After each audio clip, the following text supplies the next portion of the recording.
Welcome to another new video. तो आज हम लोग इस वीडियो में इंग्लिश का सिलेबस डिस्कस करने वाले हैं और chapter 1 the portrait of the lady शुरू करने वाले हैं। तो इंग्लिश का सिलेबस में सेक्शन ए है आपका रीडिंग, सेक्शन बी है राइटिंग, सेक्शन सी है लिटरेचर। तो रीडिंग में आपका रीडिंग कॉम्प्रिहेंशन में factual passage, discursive passage, literary passage और रीडिंग कॉम्प्रिहेंशन में note making, summarising. Section B writing skill grammar में पार्ट 1 राइटिंग स्किल में शॉर्ट कॉम्पोजिशन, लेटर राइटिंग और लॉन्ग कॉम्पोजिशन। पार्ट 2 ग्रामर में determiners, tenses, clauses, modals, active passive है, integrated exercise, इसमें integrated exercise भी है। और सेक्शन जी आपका लिटरेचर है जो कि आपका क्लास 11th का 2 बुक है। एक हॉर्नबिल है जिसमें portrait of a lady, we are not afraid to die but if we can all be together,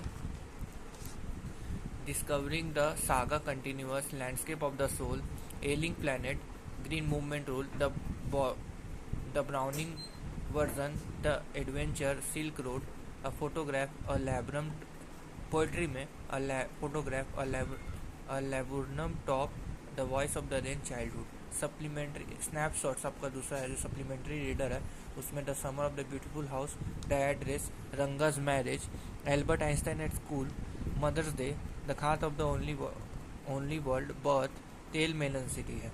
और असेसमेंट स्पीकिंग स्किल में लिसनिंग है और स्पीकिंग है। और मैंने जो बुक का यूज़ किया है अपने रेफरेंस के लिए वो है फुल मार्क्स का इंग्लिश स्कोर। तो चलिए शुरू करते हैं या स्टार्ट करते हैं। तो ये बुक मुझे इसलिए पसंद है, ये फुल मार्क्स का जो इंग्लिश स्कोर है ये बुक मुझे इसलिए पसंद है क्योंकि इसमें आपको समरी दी जाती है, पोर्ट्रेट ऑफ द लेडी जैसे इसमें है, ठीक है। तो समरी दी जाती है इंग्लिश में भी और उसी सेम समरी को आपको हिंदी में भी समझाया जाता है, जिससे आपके लिए चैप्टर को समझना बहुत ही ज़्यादा आसान हो जाता है। तो मैं एक काम करता हूँ, मैं आपको सबसे पहले इंग्लिश में समझाऊंगा, उसके बाद उसी सेम चीज़ को मैं आपको हिंदी में समझाऊंगा। तो सबसे पहले इसमें समरी में क्या बोला है देखिए। अगर ये वीडियो आपके लिए तब हेल्पफुल होगा जब आपने ये portrait of the lady NCERT से पढ़ लिया। अगर नहीं पढ़ा है तो चिंता मत कीजिए कि मैं एनसीईआरटी का भी वीडियो जल्द ही लाने वाला हूँ, तो वहाँ से आप देख के फिर इस वीडियो में आइएगा तो आपको बहुत ही ज़्यादा हेल्प होगा। तो इस वीडियो में अब शुरू करते हैं। तो in the portrait of a lady, Khushwant Singh has given an account of his grand mother. तो पोर्ट्रेट ऑफ द लेडी में खुशवंत सिंह ने अकाउंट अपने ग्रैंड मदर के बारे में बताया है, ठीक है। ही draws a life like portrait, she was very old, her face was wrinkled, her hair was white. It was hard to believe that once she had been young and pretty. His grandfather's pictures hung above the mantelpiece in the drawing room. ठीक है। He wore a big turban. His clothes were loose. He looked at least 100 years old. It was hard to believe that he had once a wife or a children. तो इसमें क्या कि portrait of lady में खुशवंत सिंह अपने account देते हैं अपने grandfather के बारे में, उनके लाइफ लाइट मतलब वो कैसे दिखते हैं, उनका life light portrait. Life light portrait मतलब कि जैसे कि आप लोगों की कोई दादाजी होंगे तो आप लोग उनको डिस्क्राइब करते होंगे कि वो कैसे दिखते हैं, तो वो बूढ़े होंगे ऑब्वियसली क्योंकि उनका उम्र हो गया है, तो शी वॉज वेरी ओल्ड, ठीक है। इसमें उनको ग्रैंड मदर के बारे में बताया, तो आप भी अपनी दादी जी के बारे में या दादाजी के बारे में, अपने ग्रैंड पेरेंट्स के बारे में बता सकते हैं। तो she was very old, her face was wrinkle. तो ऑब्वियसली झुर्रियाँ पड़ जाती है जब भी एज हो जाती है, जब भी किसी की उम्र हो जाती है तो उसके फेस में झुर्रियाँ पड़ जाती है। हिज हेयर वॉज वाइट, उनका ऑब्वियसली उनका बाल सफ़ेद हो जाता है क्योंकि उनकी हेयर में एक केमिकल रहता है मेलानिन। मेलानिन की कमी हो जाने से उनका बाल का जो कलर है वो सफ़ेद हो जाता है, ठीक है। It was hard to believe that once he had been young and pretty. His grandfather pictures hung above at least 100 years old. तो मतलब कि उनको देख के ऐसा लगता ही नहीं है कि वो मतलब इतनी बूढ़ी हो सकती है। He wore a big turban, his clothes were loose, he looked at her 100 years old. It hard to believe that he once had wives and children. तो अगर अब उनका जो ग्रैंडफादर को देखते हैं तो उनको बहुत ही मतलब देख के आश्चर्य होता है कि वो टर्बन पहनते, टर्बन मतलब कि पगड़ी पहनते थे, और उनको देख के बहुत ही ज़्यादा आश्चर्य होता था कि वो उनका बीवी और बच्चे भी थे। Khushwant Singh's grandmother was a short lady. She was flat and slightly bent. She she couldn't walk straight. She hobbled around the house. She had to keep one hand on her waist. It was to balance her stoop. In the other hand, in the other, she held a rosary. She was always telling the beads. Her lips constantly moved in prayer.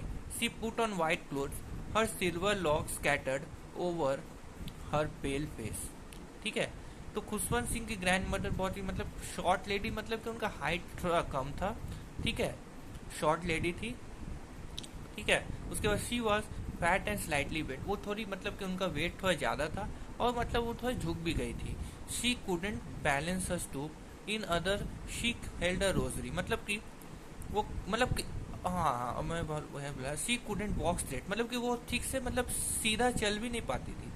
C हॉबल्ड around house, मतलब वो लड़खड़ा के चलती थी. She had to keep one hand on her waist. It was constant it was to balance her to. In other hand in other she held a rosary. She was always telling the beads her lips beads her lips balance her too. In the other she held a rosary. She was always telling the beads her lips. एक minute, मैं तो ये हो रहा है मतलब her lips constantly moved in prayers. She put on white clothes. Her silver locks scattered over her pale face. She looked like a snowy mountains in winter. She was a picture of peace and contentment. She was very old. Perhaps she could not have looked older. She looked at the same for the last 20 years. तो इसमें क्या बताया गया है कि खुशवंत सिंह की दादी एक छोटे कद की महिला थी. वो मोटी तथा थोड़ी सी झुकी हुई. वो सीधी नहीं चल सकती थी. ठीक है. वो घर के इधर उधर लंगड़ाती और घूमती फिरती थी. उसे अपना एक हाथ कमर पर रखना पड़ता था और वो उसे अपने झुके हुए शरीर पर संतुलित करने के लिए था. दूसरे हाथ में वो एक माला पकड़ते रहती थी. वो सदा माला के मन के फेरती रहती थी. उनके हाथ लगातार प्रार्थना में हिलते रहते थे. वो सफ़ेद वस्त्र पहनती थी. उनके चांदी जैसे बाल उसके चेहरे पर बिखरते पड़े रहते. वो सर्दी के सफ़ेद पर्वतों जैसी लगती. वो शांत एवं संतुष्ट का चित्र प्रतीत करती. वो अत्यंत वृद्ध थी. शायद वो इससे अधिक वृद्ध नहीं दिखाई पड़ सकती थी. पिछले 20 वर्ष से वो वैसी ही दिखा, मतलब कि 20 साल से वो वैसी ही थी. ठीक है, पिछले 20 वर्ष से वो वैसे ही दिखाई देती थी. अब Khushwant Singh and his grandmother were very good friends. His parents went to the city. They left him with her in the village. She took good care of him. She used to wake him up in the morning. She got ready for school. She said her morning prayer in sing-song manner. मतलब कि खुशवंत सिंह और उसकी grand mother बहुत ही अच्छे दोस्त थे. His parent went to the city and left him in the village. उनके parents शहर चल गए, उनकी बेटी को गांव में छोड़ दिया. She took good care of him, और बहुत ही ज़्यादा अच्छा उनका केयर करते थे. She use to waking up in the morning. She got up ready the school. She said in the morning prayer sing song, मतलब कि वो मॉर्निंग प्रेयर होता था. ठीक है. Then she would fetch he wooden slate. She had already washed it and plastered it with yellow chalk. She would take an earthen ink pot and read pen. She would also tie him in a bundle and hand it over to him. She would give him a thick scallop chapati with little butter, sugar spread on it. It was his breakfast. She carried several stale chapatis with her for the village dogs. तो जैसा कि ये chapter का नाम है portrait of a lady, तो इसमें किसके बारे में बताया गया है? खुशवंत सिंह के बारे में बताया गया है. ठीक है. अब खुशवंत सिंह जब अपनी मतलब दादी जी के पास रहता था. ठीक है. तो वो उनकी दादी जी उनको बहुत ही अच्छा ख्याल रखती थी, केयर करती थी, उनको नाश्ता देती थी, स्कूल जाते थे. ठीक है.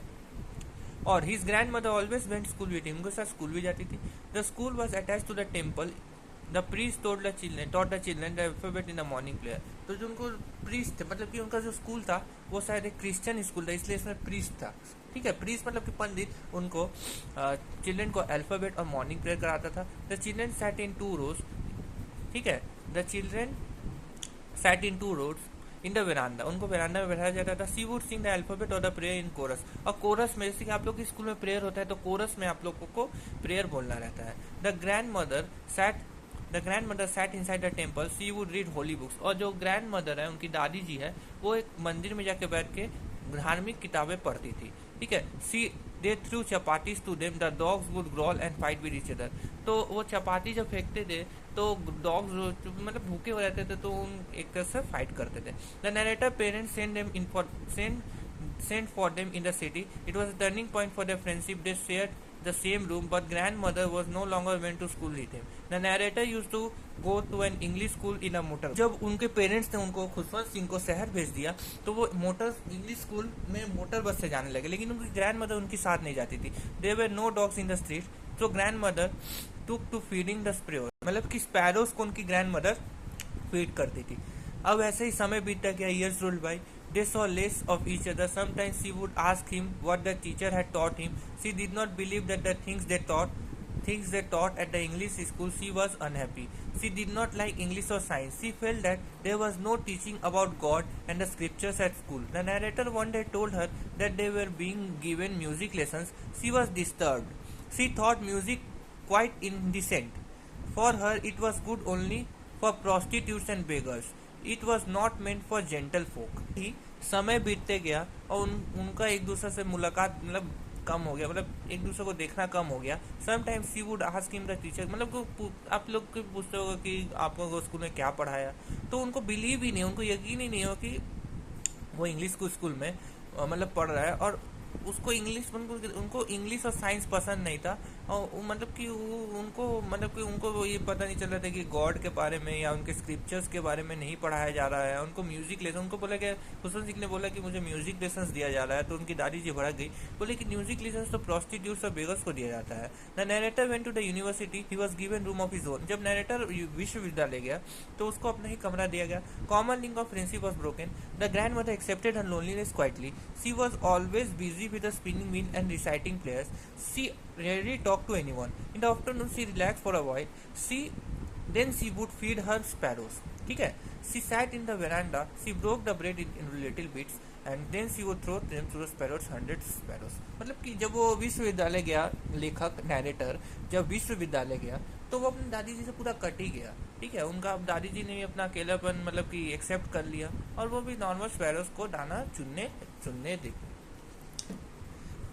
Came there, they created the hell of a noise. Some came and sat on her legs, others would sit on her shoulders, some would sit even on her head.